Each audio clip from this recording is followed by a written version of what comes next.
Hi, everybody. My name is Crystal, and this is going to be on instructional coaching and just building relationships with adult learners and educators. Um, it's really important to build meaningful relationships with adult learners because it's more on a collaborative effort. You already have experience, so building upon that experience and expanding is really important. So having that support is really beneficial.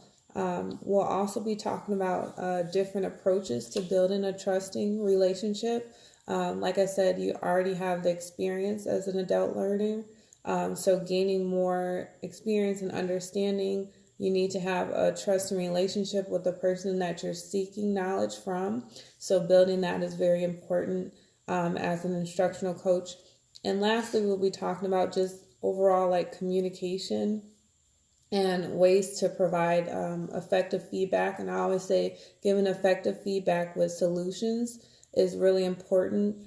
Just don't give out orders or, just you need to improve on these things without having some type of solution.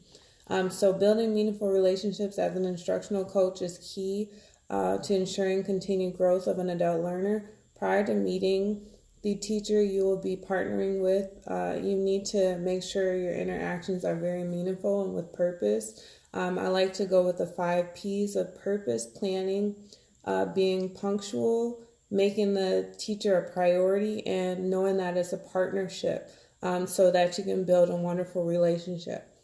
So, like I stated, the first P is for purpose. So, purpose is key in education. Time is extremely valuable, and each meeting should be well planned out to ensure effectiveness. To have purpose within each meeting, you must plan according to the needs and expectations of the adult learner that you're working with. The second P is planning. So, through planning consistent meetings, you can improve on strategies to enhance their teaching skills and abilities. The third is punctuality. As I stated, time is really valuable as an educator, so just making sure you're giving consistent feedback and letting them know that it's valuable and for their time. So, like I said before, time is important. So, we often have like professional development, and we go to these classes and we never, follow up at times. So it's really important that we provide that consistent feedback so that they can continue to learn and implement those strategies in. The fourth P is priority. So making the educator a priority is really important to gain their trust and to build a meaningful relationship. So you're making sure you communicate with them on their needs and just supporting them with any questions or concern in a quick manner. And then the last P is just being a partnership. So just working with them, just making sure they know your role and know that you're there to support them. You're not there to judge them. So that's really important. The last part is part 2 and 3, and this is my sister Ashley. She's also at GCU as well, in undergrad for education. So it's really cool to work with her. Hi Ashley, it's really nice to meet you. I'll be your instructional coach. I'm here to support you and assist you with any. So building a meaningful relationship is really important. So, like I said, we're not here to judge. So it's really important that you know that, Ashley. Thank you. It's nice to meet you, Crystal. I really need support with teaching 6/5 this year. Yes, teaching 6 classes can be overwhelming at times, but you're doing a great job. When we're listening and having consistent feedback, it enhances the relationship and effective communication.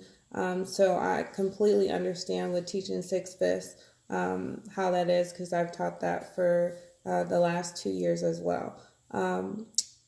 I know that your time is really valuable, Ashley. So we'll keep the meetings really brief. And after observations or brainstorming, we'll just make sure we keep it really, really brief.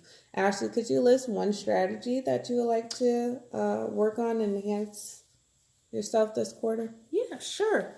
The one strategy that I would like to work on this quarter is keeping students engaged throughout the entire lesson. I've tried changing the room design to enhance a more collaborative setting, but I still struggle with keeping their attention.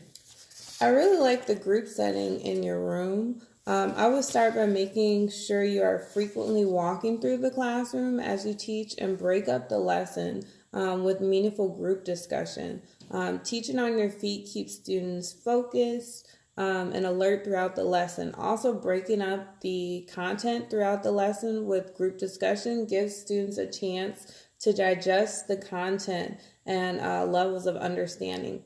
When we actively teach, we can also observe students who may need further instruction or explanation before continuing on with the lesson. Thanks, Crystal. Those are great tips that I will definitely use. Glad to help. We will continue to work on effective strategies to keep students engaged. Are there any other concerns you may have at this time, Ashley? No. Great. Well, I'll be back next week around the same time. Please feel free to contact me in the event that you need assistance prior to our next meeting. More than happy to help. Thank you. Bye, guys. Bye-bye.